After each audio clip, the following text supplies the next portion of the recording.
occasion, partly, of course, because of my own long association with the Baha'i faith, and partly, too, because of my long association with this university where this conference is taking place. For me, it is personally a time of convergence, of endings, my retirement, and of new beginnings. And it is with endings and new beginnings in mind that I should like to talk to you this afternoon about that most misunderstood question, the end of the world. Perhaps the first question to ask is this: if the world has ended, what are we doing here in it? More questions follow. If the world has ended, are we here in it, or do we only think we are here in it? The way, for example, someone who has lost a leg and has a leg amputated may think he still has the leg. Never having thought of or experienced his body without a leg, habit amounting to a reflex, may betray him into a sudden urge to get out of bed and stand on what is no longer there. Or a mother may be told her child is dead and continue to act as if the child were alive, expecting her to open the door and shout, "I'm home," and walk to the fridge to see what's there. But she's not there. She's dead. After 35 years, a house burns to the ground with everything in it. Night after night, the owner dreams it is still there, and he wakes with a start to realize yet again it is gone. How long will it take him to stop dreaming what is gone is there? The state of Palestine no longer exists as we understood it. How many millions who call themselves Palestinians still believe that it does? If Canada ceased to exist as Canada, would most people who call themselves Canadians not be able to believe it, or refuse to believe it, or not be able to take it in? Is there a limit to what the mind can grasp? Does extinction, the extinction of one's daughter, or one's home, or one's country, or one's leg, stretch the mind beyond its limit? And when the mind is stretched beyond its limit, does it go out of itself? Does it go out of its mind? And if so, into what? Hallucination? Fantasy? Autism? Nothingness? Or does it enter a new mind, or a new frame of mind, or a new life? Are there other worlds? Are we in another world which we still see or try to see as the old one? Even when it collapses within us and around us, and goes on collapsing day after day, hour after hour, ceaselessly, endlessly, so that we say, will it never stop? Or how long can this go on? But what if it has stopped? What if it's not going on? What if our wondering if it will ever stop is our way of gradually adjusting to the fact that it has stopped? What if our asking how long this can go on is our way of gradually absorbing the fact that it has ceased? It can go on no longer because it's over. And the fact that it's almost unendurable may help us to see that it is. Still, as they say, we must go on trying. Trying to do what? Reanimate a corpse? Trying may be a way of gradually adjusting to the end. It may require repeated failures to convince us that it's over. The peace talks go on, going nowhere. If they were going somewhere, then of course they couldn't go on and on. Going on and on may be a slow adjustment to failure. Going on and on may be a slow road to nowhere. But is the repeated failure a way of adjusting to the end of the world, to the nowhere of the world? Is our failure our contribution to the end, to the making of the end? Are we in some sort of secret collusion with the end? Many things once considered urgent, human things, food and shelter, for those who can no longer feed or clothe themselves, are now neglected. But Star Wars is not neglected. Billions are invested just to get it started, to see if it can get started, though we know before we start it cannot work, it cannot bring peace. The price we pay while millions starve may be the necessary price of learning that peace on our terms must fail, if by our terms we mean America or Russia, that peace on our terms in that sense is impossible, that attempts to bring it about like Star Wars will not work. What perhaps we are more and more committed to are ways to recognize the unworkable. It takes time to end, to recognize the end of the world. It's not easy to accept the fact that it's over. Arms races cannot bring peace any more than wine merchants can bring prohibition. Knowing that, and it takes time, we may finally give up. We may finally say, well, nothing will work, it's over, it's the end. Once admitted, the shock may not be one of defeat. It may rather be a shock of recognition. We may even say, why did it take so long? How could I be so dense? We may even breathe a sigh of relief, acknowledging at last that it's done. One day we think, someone is bound to admit it. The way the child in the fairy tale spoke up, declaring what everyone knew, the emperor was wearing no clothes. Someone is bound to say it. Whither are gone all created things, whether seen or unseen? What of the hidden secrets of the universe and its revelations? Lo, the entire creation hath passed away. Nothing remaineth. But that was in 1853. Baha'u'llah was in a sewer prison, the dreaded Sa'i in Tehran. A visionary maid stood above him and spoke. He acted as the pen. At first it silenced him. His pen did not move. A similar shock, though with an entirely different message, struck Nietzsche about the year 1880. He summed it up in 3 words. God is dead. Whither is God, he cried, beside himself with the shock. I shall tell you, came the reply. We have killed him, you and I. All of us are his murderers. But how have we done this? How were we able to drink up the sea? Who gave us the sponge to wipe away the entire horizon? What did we do when we unchained the earth from its sun?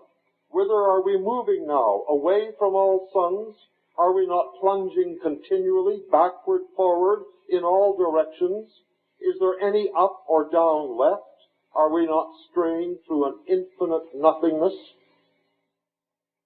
Nietzsche was born in 1844, the year the Bab declared himself, the year Abdu'l-Baha was born. How, Nietzsche asks, can man live in a void, wandering through an infinite nothingness, a mere chaotic whirl of atoms without purpose, without direction, mindlessly, ceaselessly? And gradually he found, or thought he found, an answer by directly consulting himself. By an act of the will, he said, by a will to power. Out of this void, this nothingness, I will invent a world of my own. He who killed God, or thought he killed God, became God. It's not that surprising. What we kill or think we kill often returns to haunt us, take possession of us. The enemy we kill is the enemy we become. The act of killing being always ready, the act of the enemy. Nietzsche's will to power would in the end destroy him, but not before taking perhaps 200 million with him. Nietzsche believed he had within himself killed the God of the Jews, a God whom he loathed, the same God that the Christians in his view had rendered even more loathsome. And in his place he put the God of his own imagination, knowing that it was his imagination. His God of the imagination, he affirmed, is much more capricious and willful, a God not of truth, but of illusion. Truth being, for Nietzsche, illusions that have forgotten they are illusions. Nietzsche's God is the God of the romantic imagination, the God of the 19th century artist, the great myth or fiction maker. Man, declares Nietzsche, as did the great romantic Shelley and Keats among them, must henceforth reside in his own inventions, his own fictions, his own creative lies. He must dwell in a perpetual suspension of disbelief, not belief, not unbelief, suspended disbelief. He must reside in what Coleridge called poetic faith. In the theater he invents out of the nothingness that exists apart from his inventions. He must dwell in his imagination, his will to power, pavilion, as Shelley described it, upon chaos.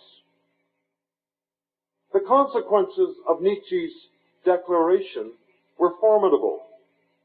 Inherent in it was his vision of a new race of men, the Übermensch, or Superman, the man for whom the world had ended, for whom history had ended, who now lived in his own creation beyond the end of the world, beyond the end of history. And thus spake Zarathustra, one of the most influential works of the 19th century. Nietzsche, as Zarathustra or Zoroaster, addresses his followers gathered around him in a cave, which is in reality a cave of mind, inhabited by unlimited fantasy, there being nothing but fantasy left. But now this God has died, he tells his disciples. You higher men, this God was your greatest danger. It is only since he lies in his tomb that you have been resurrected. Only now the great noon comes. Only now the higher man becomes Lord. Have you understood these words, O my brothers? You are startled. Do your hearts become giddy? Does the abyss yawn before you? Does the hellhound howl at you? Well then, you higher men, only now is the mountain of man's future in labor. God died, but we want the Superman to live.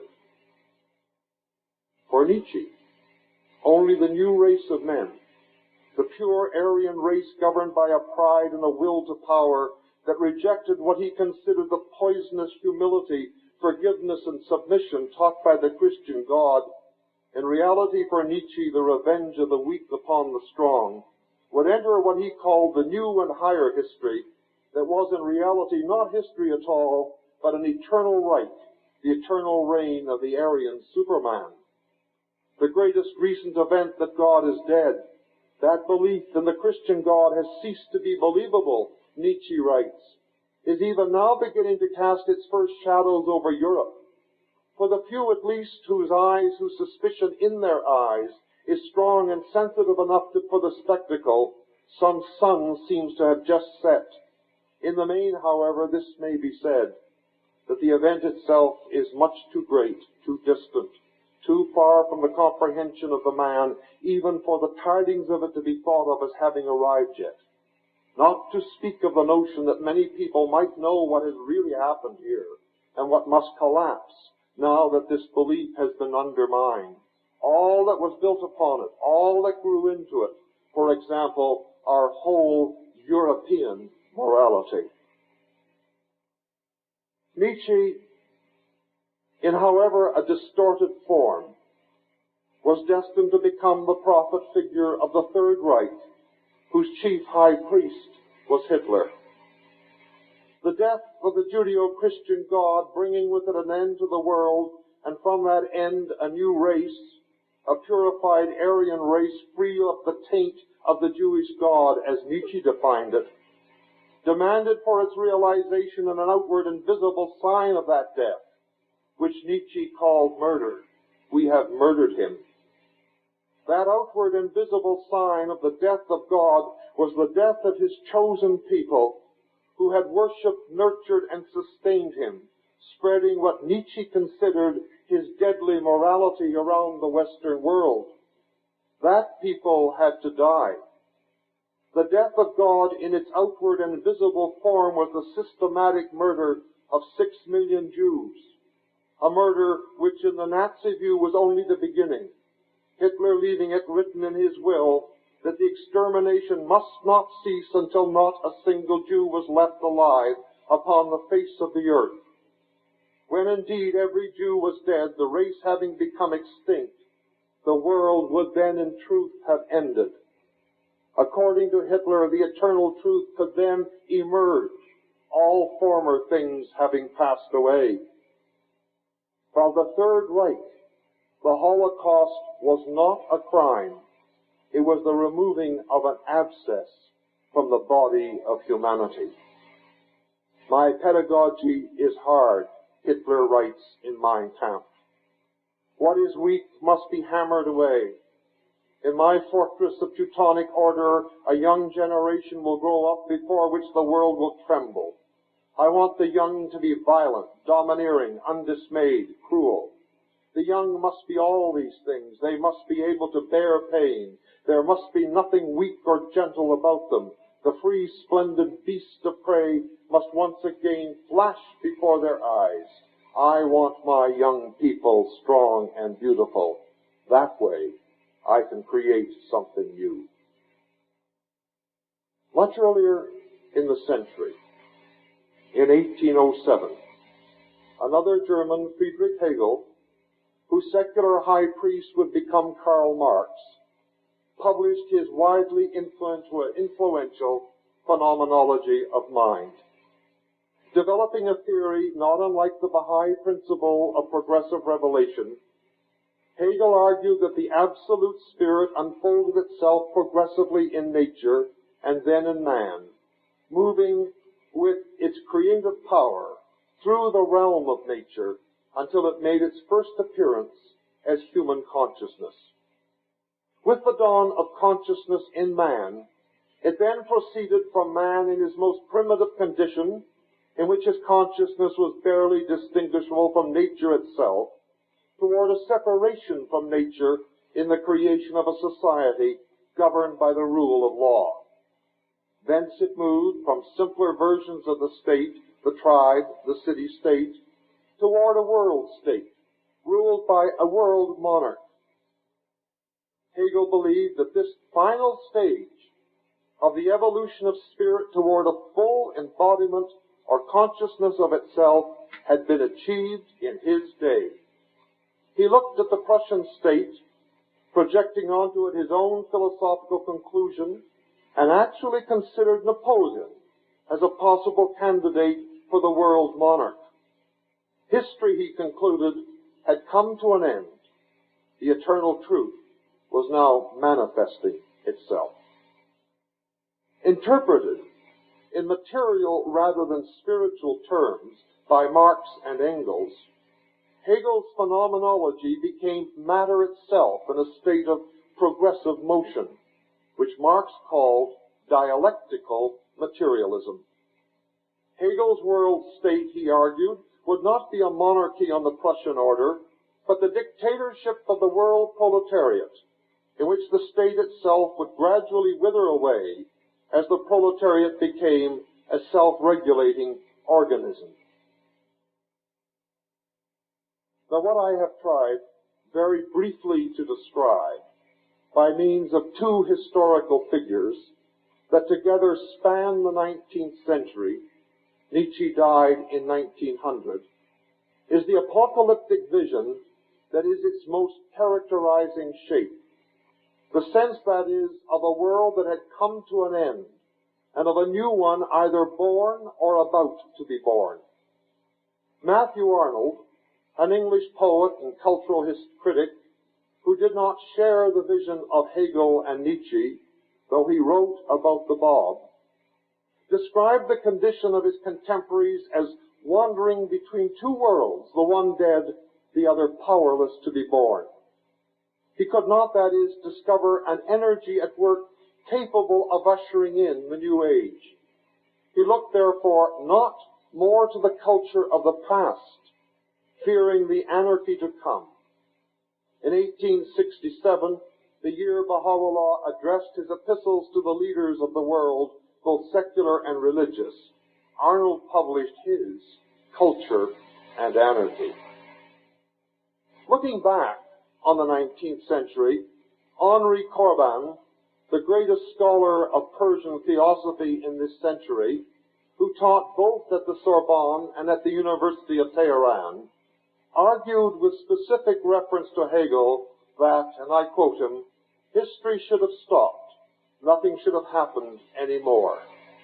But, he continues, history did not stop, and the result is that we live now in something like a post-historical time, a time of failed eschatology, of collapsed pattern and meaning, of prophecy left hollow and empty because it withered away unfulfilled. We are left, as he describes it, with leftover time to kill. History, he writes, and again I quote him, cannot help being disoriented and just desperately seeking a direction that it can no longer find. In losing its meaning by continuing beyond eschatology, history has gone mad. I am echoing, he continues, Chesterton's declaration that the world today is full of Christian ideas gone mad. History gone mad is a history that is no longer answerable to any of the traditional meanings imposed upon it. It has become what we call indeterminate, fragmented, open-ended. Like so much modern fiction, or what we now call postmodern, history has lost its narrative shape. It has no narrative at all. One thinks of Jung's response to his reading of Joyce's Ulysses as a book which, he writes, not only begins and ends in nothingness, but consists of nothing but nothingness. What is wrong with our art, he asks, after a visit to a Picasso exhibition in Zurich, that most delicate of all instruments reflecting the national psyche. How are we to explain the blatantly pathological element in modern painting, atonal music, the far-reaching influence of Joyce's fathomless Ulysses? Here we already have the germ of what was to become a political reality in Germany. The title of Jung's essay was After the Catastrophe. History, as Corbin suggests, went mad, having outlived itself, its fondest hopes for itself. Nothing apparently, however, could stop it. Not even the incarnation of the absolute spirit or the eternal right. As for the dictatorship of the proletariat and the final disappearance of the state into some ultimately stateless world, it has quite simply ceased to be believable.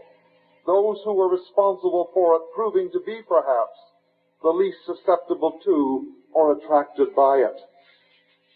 What does history without a plan look like? It looks like a world with leftover time to kill. It therefore sets about killing because in killing it keeps on like a broken record, enacting over and over again the end. History turned into suicide, into mass murder, into lemmings rushing to the sea. Its own real understanding of itself is the irrational destruction of all life on this planet. The earth itself become a battlefield, with every human being redefined not as a person, but as a target, someone to throw a grenade at, or to locate in the sights of an automatic gun. The world of Vietnam, El Salvador, South Africa, Beirut, Brixton, Edmond, Oklahoma. Every door with triple locks, police on every subway coach, curfews after dark, computer systems that remove the necessity to leave the shelter that used to be called a home, public entertainments on closed circuit, and all deliveries in armored trucks. Verily, the entire creation hath passed away, nothing remaineth. But the moving pen of Baha'u'llah, to return now to the sewer prison in Tehran, does not halt here upon the tablet. It moves on. Nothing remaineth except my face, the ever-abiding, the resplendent, the all-glorious. It is toward that face that I would now like to turn. That face as opposed to the face that Nietzsche constructed by means of his will to power, that Hegel projected onto the Prussian state and onto Napoleon as the monarch who would unify Europe and through Europe the world, that Marx saw in the vision of the dictatorship of the proletariat, and to add but one more, that Freud at the beginning of this century saw in the infant's image of the father perpetuated by the adult. One, it must be asked, it being the very nature and experience of this century to ask it, distinguishes the face of God to which Baha'u'llah surrendered himself from those other faces that are, at the very least, substitutes for it. Is there a face that remaineth after all other faces have passed away? Or is there merely Nietzsche's nothingness or void, mere extinction, the reduction of all things finally to ashes and dust, to inert matter? That nightmare, the nightmare of mere extinction, is the nightmare that confronts us because we now have packed away and ready for use the available means. We could at any moment extinguish the life of this planet, and that we could never do before. But is there a face we cannot extinguish? A face that is ever abiding? And is it perhaps the imminent danger of extinction, the world as it were on its deathbed, that not only forces us to confront it, but brings it into focus? Is it, in short, only when nothing remaineth that we see the face of God? Is that the global meaning of this global threat? Are we being reduced to the condition of Job in order to be brought to God, to the recognition of a man in a sewer prison in Tehran who saw the face of God and was told to speak and hold not thy tongue? It is the universal teaching of all the higher religions that the face of God emerges not out of the infant's bonding to the parent, not out of the shaping power of the creative imagination, not as the goal of an intellectual pursuit. It is the product neither of the mind nor the heart, neither of the intellect nor of the imagination. It is not a construct of the will nor the product of the senses. It originates in no human activity.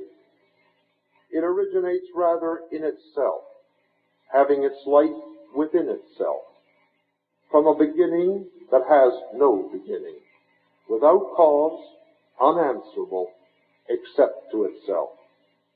It is the Be that is, who described himself to Moses as I am that I am.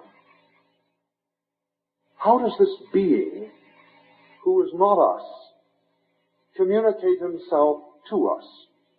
In what way does he reveal his face? The fundamental answer is by creating us. He reveals his face in the form in us his creation takes. What is that form? In the mineral world, the form of his creation is atomic cohesion. the attraction of atoms to each other that constitutes the substantiality of the world, its prima materia, its matter. In the vegetable world, the formless creation takes its cellular life, which permits organic life and evolving life. In the animal world, the formless creation takes its biological reproduction, which vastly extends the range and scope of cellular life to include the creation of a multitude of new forms. But what is the form his creation takes in man? Man is God's image and likeness. What in man as man constitutes the essential form of God, even as atomic cohesion constitutes the form in the mineral or cellular life, constitutes it in the vegetable, or biological reproduction constitutes it in the animal. What is the essential form of man, which is to say, the form of God standing within him? For the Christians, it is Christ. For the Muslims, it is Muhammad. For the Buddhists, it is Buddha. In each of these figures, man confronts the form of his being, the law of his being, even as in atomic cohesion, the mineral confronts its form, and in cellular life, the vegetable confronts its form. The prophet is the face of God in man, in precisely the same sense that atomic cohesion is the face of God in the mineral, or cellular life is the face of God in the vegetable, or biological reproduction is the face of God in the animal. For this reason, by virtue of this face of God present to and in man as the prophet, messenger, or manifestation, law of his being, God can and does say of himself, "Turn thy gaze unto thyself, and behold me standing within thee." Or again, "Verily, I am closer to you than your own life vein." Man, through the prophet, is given the gift of himself. Precisely this gift of himself is what we mean by God having created man in his image and in his likeness. The gift bestowed upon matter in the form of atomic cohesion, upon the vegetable in the form of cellular life, is bestowed upon man in the form of the prophet. Yet clearly, between man and the mineral, or man and the vegetable, there is a fundamental difference. What is that? Let me describe it as imperfection or incompletion. The mineral, relative to itself, in its own nature as mineral, is perfect and complete. The mineral kingdom is a perfected or completed kingdom. Equally is this true of the vegetable and the animal. And for this reason, we can say that we witness in them a surrender or submission to the laws of their own nature. Accordingly, they are often used in parables to teach us about submission to our own nature. Christ compared Peter to a rock. Playing upon Peter's name, which in Greek means rock, he said, "Thou art Peter, and upon this rock I shall build my church." The rock became for Christ a metaphor of the church. To say that someone is as solid as a rock is not to suggest he is dense or stupid, but rather that he's loyal, faithful, true to his word. And describing his kingdom to his disciples, Christ compared them to a field of lilies. "Consider the lilies," he told them. "They toil not, neither do they spin. Yet Solomon in all his glory was not arrayed like one of them." The form of the vegetable, the beauty of its cellular life, as witnessed in the lily, became in the consideration of its celestial apparel, became in the consideration of it the celestial peril of Christian faith, the adornment of faith, that Solomon in all his glory could not and did not match. Continually, the prophets point to the perfection of God's work in the mineral, vegetable, and animal kingdoms. A dove in the animal kingdom becomes an image of the Holy Spirit, addressing Mary or declaring to Christ, "This is my beloved Son, in whom I am well pleased." A nightingale singing upon the twigs of the tree of eternity becomes the voice of the prophet himself. Other members of the animal kingdom, the lion, the tiger, for example, are used in the same way, as indeed is even the serpent, who wound its way around the staff of Aaron as a symbol of wisdom, Christ thus telling his disciples to be as wise as serpents, even as they should be gentle as doves. What I'm suggesting is this. In man, in the human body itself, all the so-called lower kingdoms, mineral, vegetable, and animal, are not only present in our cells, in our atoms, in our biological drives, but they are at the same time transformed. The body ceases, that is, to be merely literal and becomes at the same time spiritual.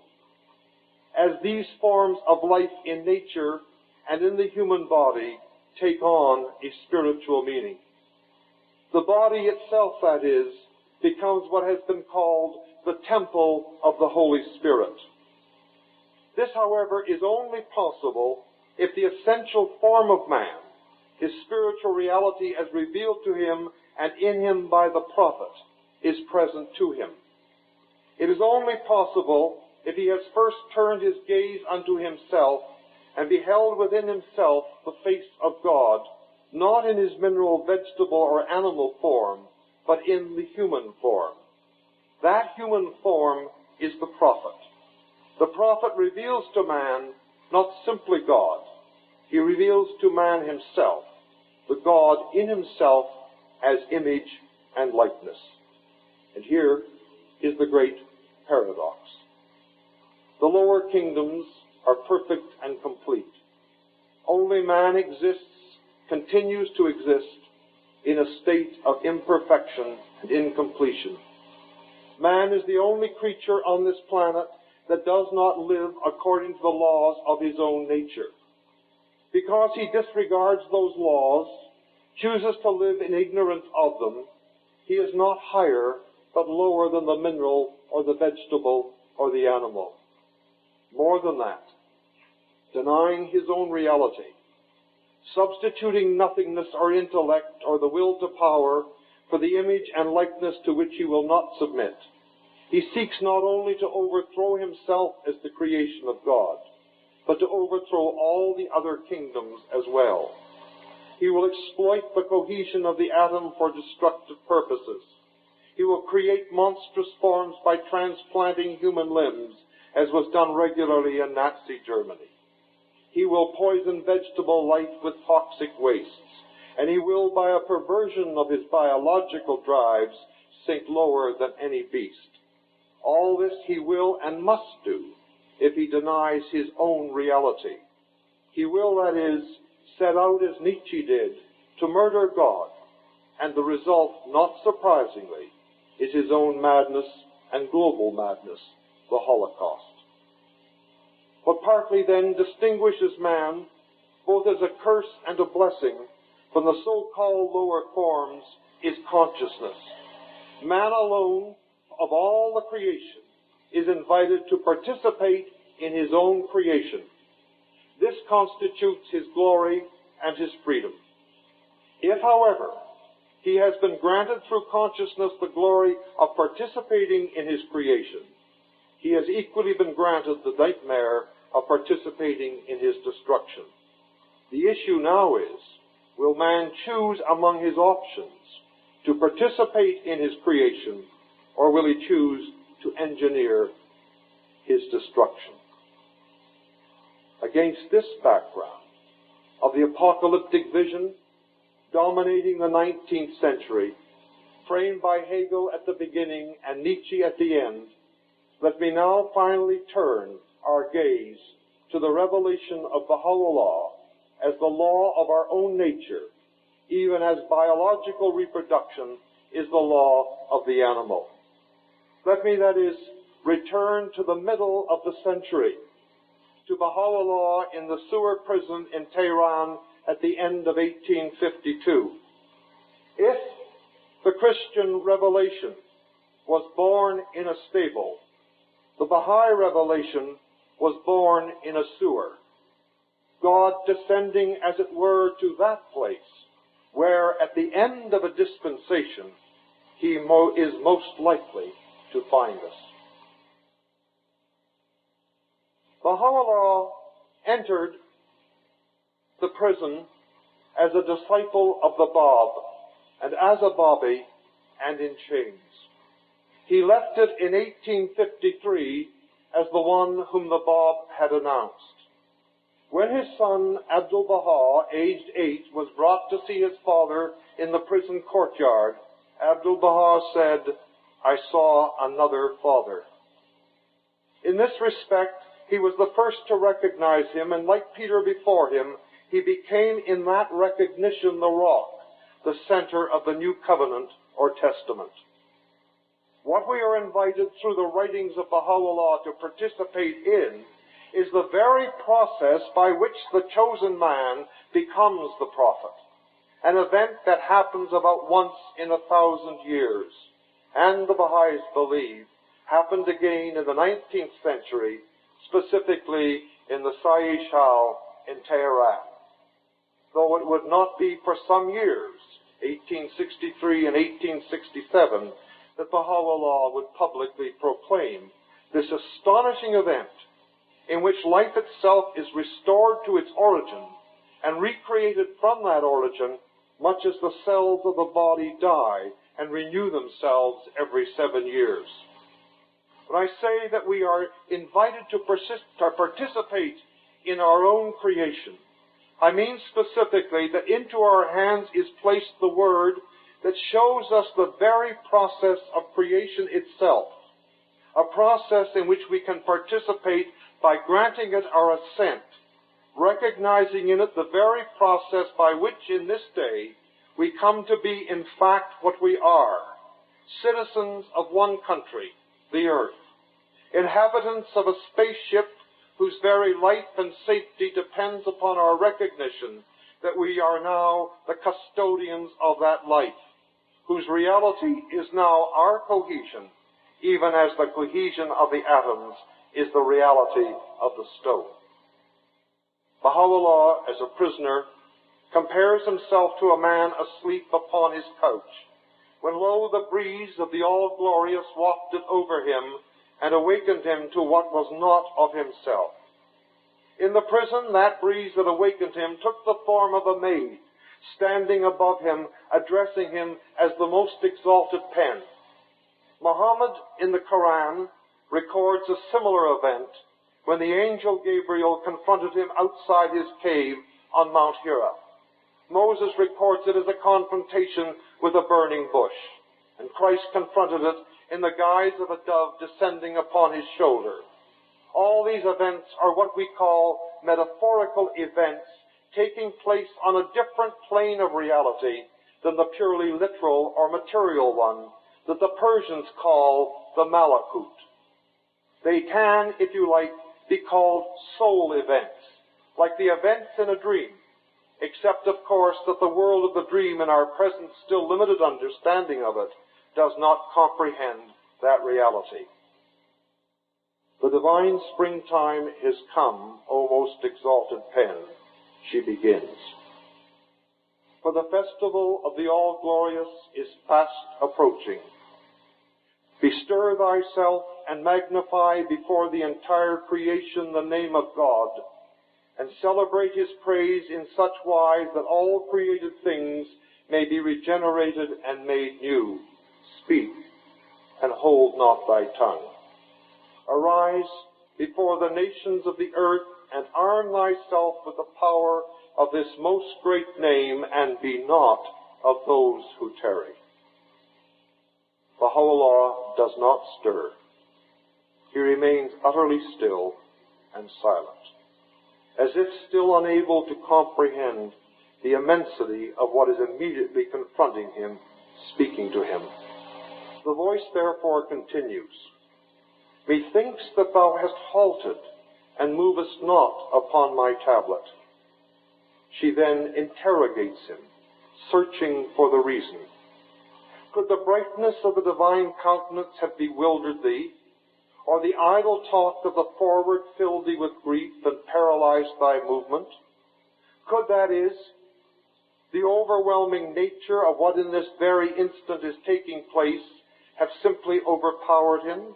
Or is he paralyzed by all the attacks upon the Bab to which he has been subjected, attacks that led directly to his imprisonment along with other Babis to whom he is now chained? Before it is over, 20,000 Babis would be put to death, including the Bab himself. Though either reason would offer sufficient explanation for the kind of paralysis that would prevent the hand from moving upon the pen, Baha'u'llah is being called upon to transcend human limitations, a transcendence of which he has already had certain intimations. "Take heed," says the voice, "lest anything deter thee from extolling the greatness of this day, the day whereon the finger of majesty and power hath opened the seal of the wine of reunion, and called all who are in the heavens and all who are on earth.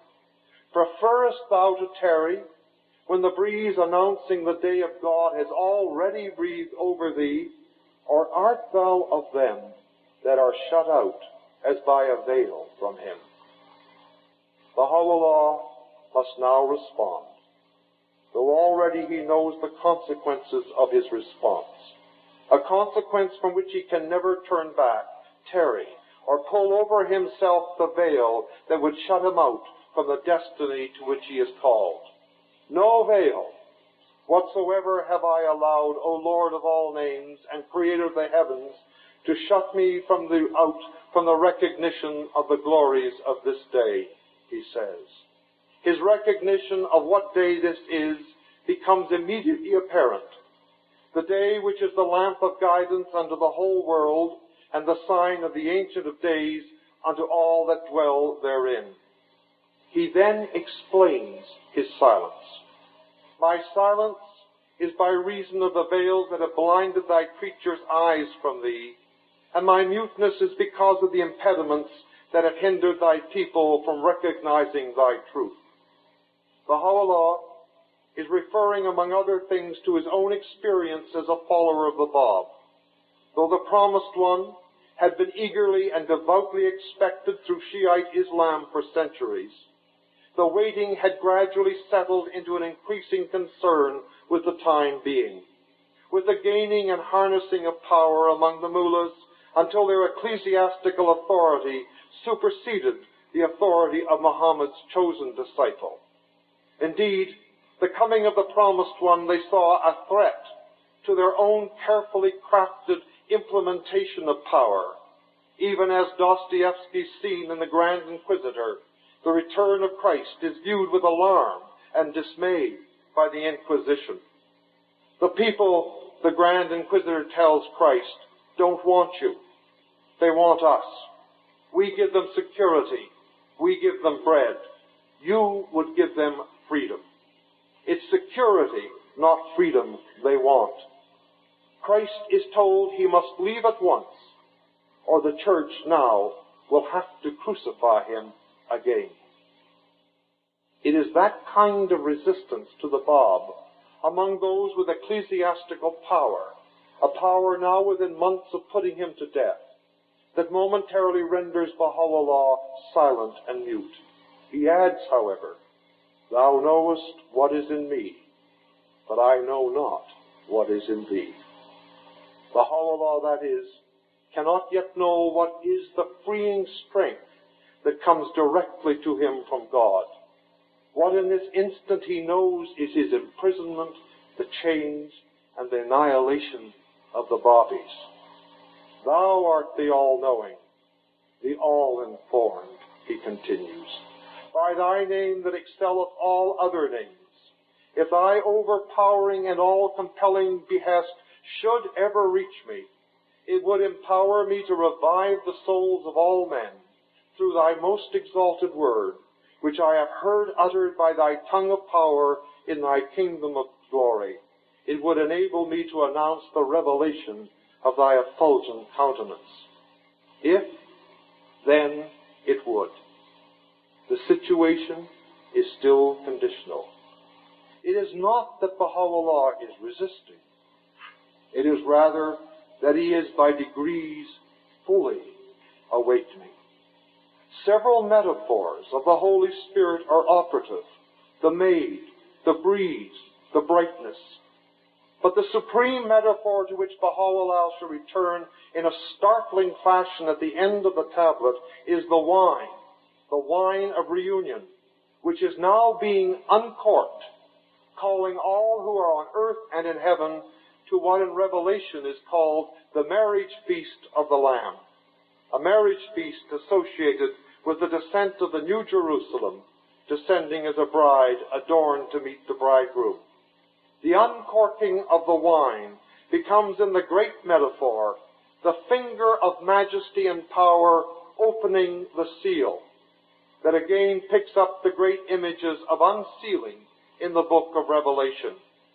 It is from the unsealed wine of reunion that Baha'u'llah is metaphorically drinking to become slowly inebriated by it. Canst thou discover anyone but me, O pen, in this day? The voice now asks, as slowly but surely she withdraws Baha'u'llah entirely from all that had rendered him silent, mute, unable to stir. What hath become of the creation and the manifestations thereof? What of the names and their kingdom? Whither are gone all created things, whether seen or unseen? The questions are literally mind-boggling. Muhammad was the seal of the prophets, the last in the line of the mighty prophets that belong to the prophetic cycle that goes back to Adam. That mighty line, which is the very history of man and civilization as we know it, from its creation to its last judgment, that is the total form of history, beyond which there is no history, no form. What has become of it? Whither is it gone? Whether it be of the seen or the unseen? Where are the revelations of Moses, Jesus, Muhammad, the creation and the manifestations thereof? To all of these, now extinguished revelations that led Nietzsche to declare that God is dead, particularly to Muhammad as the seal of the prophets, Baha'u'llah and the Babis have now been brutally subjected, punished by them, and put to death for it. Or so at least it would appear, as indeed it must have appeared to Christ when on the cross he cried, "My God, why hast thou forsaken me?" The point the voice is making, however, is that all these things that existed were the creation and the manifestations thereof, were all created things, are now gone. What is persecuting the Babis, what is holding them in chains with Baha'u'llah at this very moment, no longer exists. They are free. In that is the spiritual reality of the new day, the divine springtime that has come, the festival of the all-glorious that is fast approaching. There they are free. In that reality, they are not in chains, and they are not in the sewer prison. Lo, the entire creation hath passed away. Nothing remaineth except my face, the ever-abiding, the resplendent, the all-glorious. What in this new day can be seen, seen that is within the new day itself, is not the darkness, but the splendors of its light. And I think here of all the discussion of darkness as the absence of light, and of evil as the absence of good, which has been a kind of leitmotif of this conference, that we can only take light with us in the soul's journey. In that darkness, consumed by the force of its sheer self-destructiveness, every soul, bound to all previous dispensations, has expired. Though like the death of the cells in the body, that death is also the release of new cells as the body renews itself. This is the day, the tablet continues, wherein naught can be seen except the splendors of the light that shineth from the face of thy Lord, the gracious, the most bountiful. Verily we have caused every soul to expire by virtue of our irresistible and all-subduing sovereignty. We have then called into being a new creation as a token of our grace unto men. I am verily the all-bountiful, the Ancient of Days. The wine of reunion has now penetrated Baha'u'llah. The voice is free to declare, and the pen is free to move. And we, who read the tablet, are as readers witnesses to the event, are present at the dawn, at the coming of the spring. We are participants in the event. We are, that is, at the wedding feast and to the inebriation of a divine presence, adumbrated by Christ at his Last Supper. Such is the inebriating presence, effect of the words of God upon him who is the regulator of his undoubted proofs. The tablet ends, that his pen can no longer move. With these words he concluded his tablet.